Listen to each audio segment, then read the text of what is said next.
இருக்கிறாங்க. இப்ப எல்லா மொழிக்கும் தாய்மொழி ஒண்ணு இருக்கும் அப்படின்னு கேட்டீங்கன்னா ஒண்ணு, மனிதர்கள் தங்களுடைய எண்ணத்தை ஒளி வடிவாக வெளியிடும் பொழுது அவர்கள் என்ன இந்த பொருட்களை கருதினார்களோ அதுதான் என்னவா இருக்குது, ஒளி வடிவுல வருது. அந்த ஒளி மொழியாக மாறி அந்த மொழிக்கு வரி வடிவம் என்பது வரலாற்றுல பாத்தீங்க அப்படின்னு கேட்டீங்கன்னா இந்த வரலாற்று உண்மையை பேச வேண்டியது.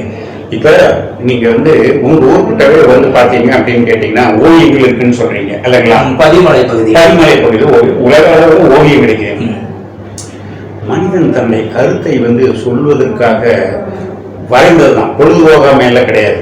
தன்னுடைய கூட்டத்துக்கு ஏதோ ஒன்றை சொல்லிக் கொடுக்கறதுக்காக வரைந்ததுதான். ஏன்னா கிட்டத்தட்ட ஒவ்வொரு ஓவியமும் குறிப்பிட்ட ஒரு உயரத்தில் இருக்குது, குறிப்பு காட்டுது, குறிப்பு. அப்ப இது என்ன அப்படின்னு கேட்டீங்கன்னா,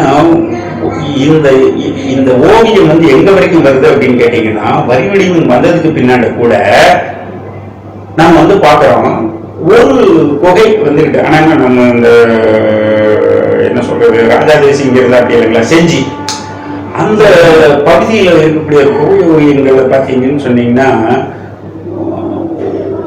மிருகங்களுடைய உள்ளுறுப்புகளை எல்லாம் அவங்க அதுல வரைந்து வச்சிருந்திருக்கிறாங்க. உள்ளுறுப்புகளை வரைவதற்கான காரணம் என்ன?